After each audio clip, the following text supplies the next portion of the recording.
Let's return to This Week in America. Here's your host, Rick Bratton.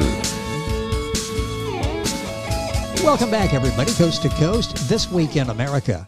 The book, The Bible is a Single Book by H. Doyle Smith, looks at the Bible as a coherent book, not the compilation of 66 different books.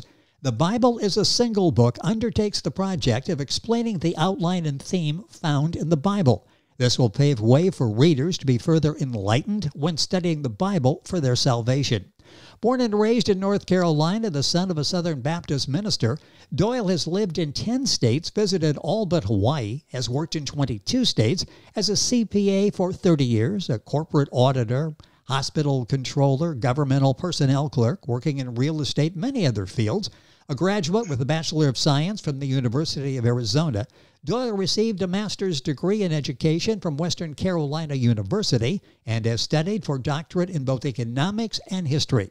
We welcome back to This Week in America, H. Doyle Smith, author of The Bible is a Single Book. Doyle, welcome back to the program. It's great to have you back with us. Hello, how are you? I am fine and looking forward to this. Always an excellent conversation discussion when H. Doyle Smith is with us on the program. Let's start with the basics here. What is the central theme of the Bible? It's found in Genesis 3. It's the introduction, and it says that what the Bible is about. You do not know what is right and wrong. And if you try to decide for yourself what is right and wrong, the Lord doesn't like it. We have a full explanation in Job, the last 4 chapters, where Job acknowledges that there are things too marvelous for me. I will have to repent in dust and ashes for having tried to determine who God is.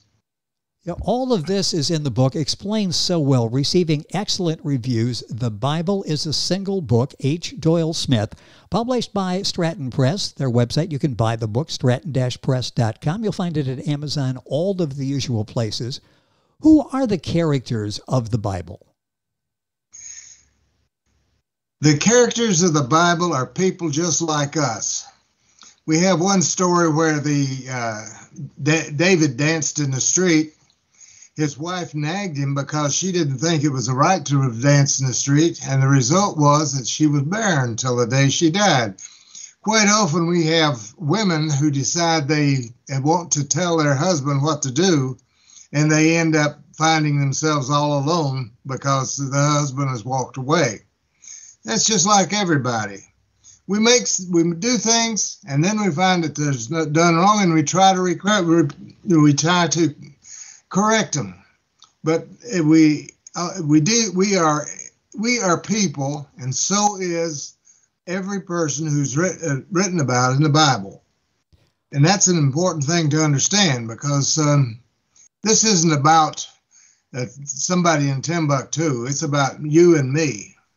That's why I was going to let that sit there for a second and just sort of contemplate what you were saying. It's so important, and it really makes all of this understandable. In reading the reviews, that's exactly the benefit of the book. The Bible is a Single Book. I saw one reviewer saying, I have one, I refer to it often. I have a loan copy, a second copy that I just give to different people to let them read the book. It's very straightforward. It's very easy to read and understand. H. Doyle Smith, the author of the book, The Bible is a Single Book, our guest on the program. What is the most important villainy in the Bible? The most important what? Villainy. Oh, the villainy. Yeah. From Chronicles, Ezra and Nehemiah and Esther, we find that people are trying to decide that this king is a good king because, or this king is a bad king because. And then in Ezra and Nehemiah, we've got to decide just what is right and what is wrong. And pretty soon we have Esther who leaves God out of everything. And these are things that God doesn't like. And it brings us to Job, when Job recognizes finally that no matter what we try to do, we cannot understand God. He is whatever he is. And that's an important point another way. He is whatever he is. We are made in the image of God, and we are what we are.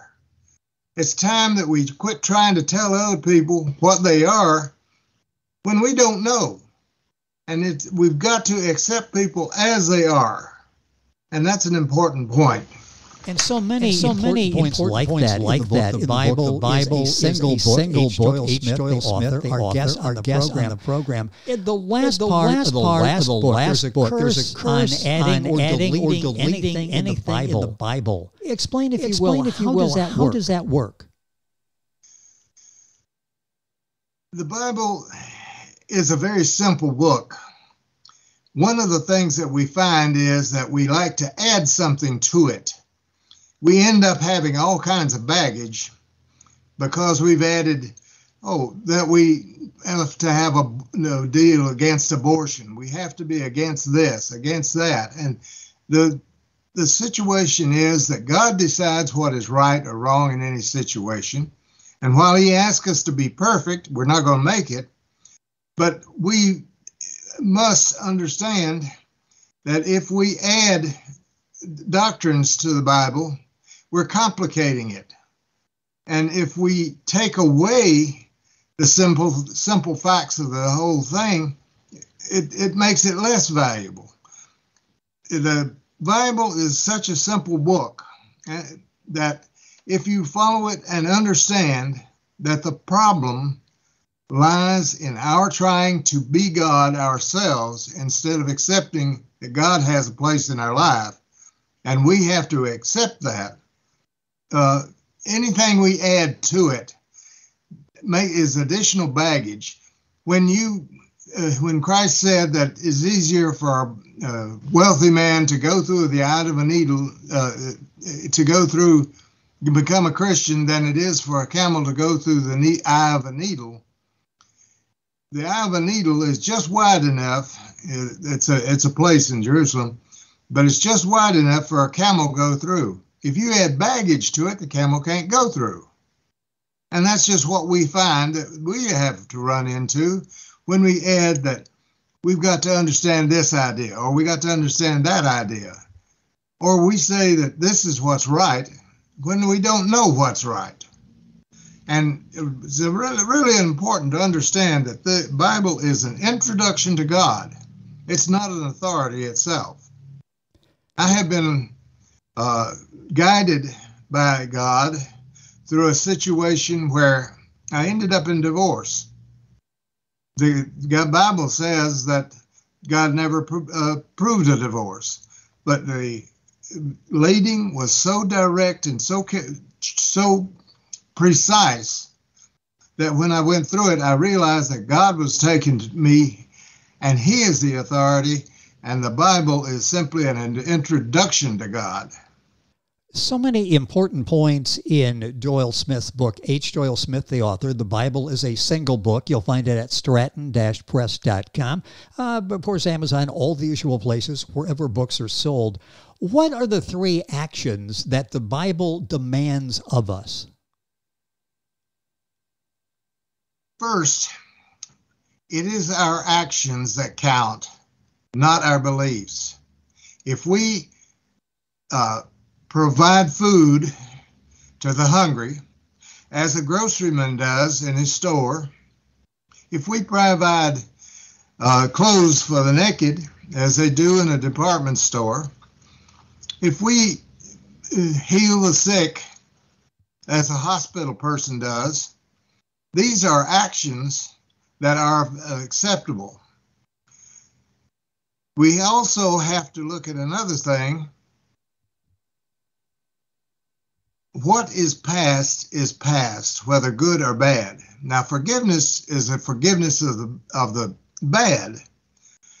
But what happens too often is we get caught up and remember we had a specific time that we thought was great, but we need to move on. We do not wish to try to keep the past alive. The third thing is we're going to be punished for what we do, but whether it's the best thing in the world, no good deed goes unpunished. but we will never be punished more than Christ was. Something that's interesting in the news quite frequently now, the role of prophets. What exactly is the role of prophets? The prophet speaks for God, but one of the problems that we have is a section of 20 prophets, both major and minor, who have tried to solve the problems we have without understanding what is the problem to begin with. We have the mantras that come in Psalms. We have the short sayings we have in Proverbs. We even have a prophet who, in Song of Solomon, saying that sex was part of it. Then we have anger in Jeremiah, a Pollyanna in Isaiah, and each of the prophets makes his decision as to what the solution to our problem is.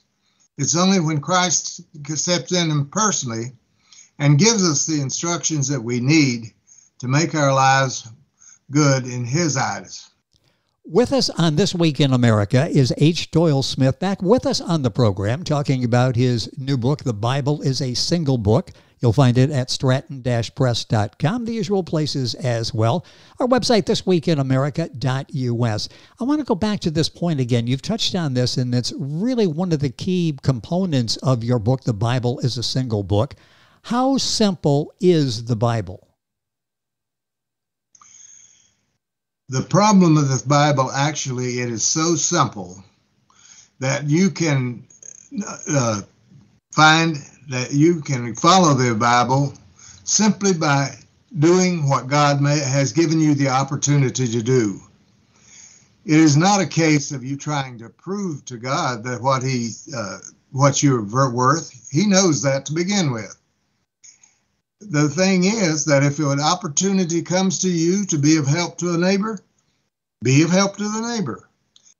Do what you can to take care of our people, and among all of the people, be a person who is part of the world.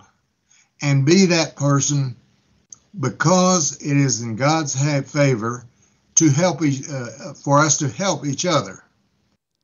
The way that Doyle answers the question, so direct and so understandable, that's exactly what you will find in his book. The Bible is a Single Book. It's straightforward. It's very easy to read, and it's very doable. The book available at stratton-press.com. Other places, we'll give you all that as we go through the conversation here. Forgiveness involves sins. Is that all? Forgiveness is far more than that. It's the idea that what matters is not what has been happening in the past. It's how we go forward from where we are now. One of the commandments was, make unto yourself no graven image. A graven image is a image that does not change. A mother has a picture on her wall of a child when he was 2. He's 40 now, but she remembers him as he was when he was 2. It's normal, but it is not what she needs to do. She should relate to that man as he is at 40 and not hold on to the image that she has of him in the past. That commandment, the second one, is very important. When life goes on, if we have made a major victory, then life goes on and we put the victory in the past. But forget, especially if the things are bad that have happened to us, figure out how to get around it and go on. Do not hold on to grudges. Do not hold on to those things in the past that cause us to be hurt. You know, another part of that is suffering. Life is good. Sometimes life is very good. Other times we go through problems in life. We all go through suffering at various stages. How do we deal with that suffering? Remember that Christ suffered more than anyone ever has otherwise. He was on the cross. He died for us, and he suffered greatly. We will not ever be put upon a cross. We are not going to be punished beyond our ability to do it, so long as we allow God to be with us and guide us through it. Our sorrows are problems that we find ourselves in, but the reason for the sorrow we do not know. But remember that we are not here for our own benefit, and if we are here and we have to suffer some sorrow that other people may suffer too, we need to use that sorrow to enable others to meet it as well. Does my knowing and believing anything count? What you know is good, but what you do is the important part. Okay. Knowing is very, very important to give you a guidance as to where you go. But if you come to a situation where you have the opportunity to know something, or you have the same opportunity to help someone, the choice should be to help someone. A couple minutes left in the program. The Bible is a single book receiving excellent reviews. What Doyle do you hope is the takeaway? If somebody reads the book, what do you hope the message is that they retain upon reading it? What I'm hoping is that they will live a life that is at ease with God, at ease with themselves, and at ease with their fellow man, so that they will find that they have enjoyed the life that they have received. No person who is created has not been chosen by God. That's an important thing to understand. You are chosen of God if you have been born. What you are chosen to do is a different question. And this you have to work out with with God's guidance. We'll take about a minute or so here at the end of the program. I'm thinking as I read the book, I think it appears to be something that what you spent maybe even decades meditating and coming up with the book. The Bible is a single book. Talk about the process you went through and how that's changed your life, coming to these realizations you present to us in the book. Well, I joined the Baptist Church when I was 8 years old, and I had an experience in which God spoke to me when I was 12, and I questioned it with my minister, and he pointed out there's 3 questions every person should ask. Does God have the ability to make himself heard? Do you think that you can hear God? And third, if God is speaking to you and you're listening, what's the devil got to do with it? And from then, I have been associated with God for the rest of my life. And it just happened that this time I came to the conclusion that these words needed to be written down. It's so important. The book is very easy to read. It's very understandable, just like our conversation has been with Doyle. The book is The Bible is a Single Book. H. Doyle Smith is the author, our guest on the program. You'll find the book at the publisher, stratton-press.com, all of the usual places for books as well, and information on our website, thisweekinamerica.us. Doyle, it is always a pleasure to have you on the program. I always learn something by preparing for our conversation and actually talking with you and listening. Thank you for being back with us on the program. We really appreciate it. Thank you. Thank you. You're welcome. The book, The Bible is a Single Book by H. Doyle Smith. Information on our website, thisweekinamerica.us. We're back on today's program after these messages. This Week in America is online. You can visit our website, thisweekinamerica.us. Scott Pinkerton, Associate Producer of This Week in America. Jay Anderson, Segment Producer. Ben Watson, Webmaster. Otto Bechet, Director of Engineering and TV Production. This Week in America produced and is the trademark of Blue Funk Broadcasting, LLC. For information on all of our guests and to listen to this week's show, our website again at thisweekinamerica.us. And I'm Sean Bratton, Executive Producer of This Week in America.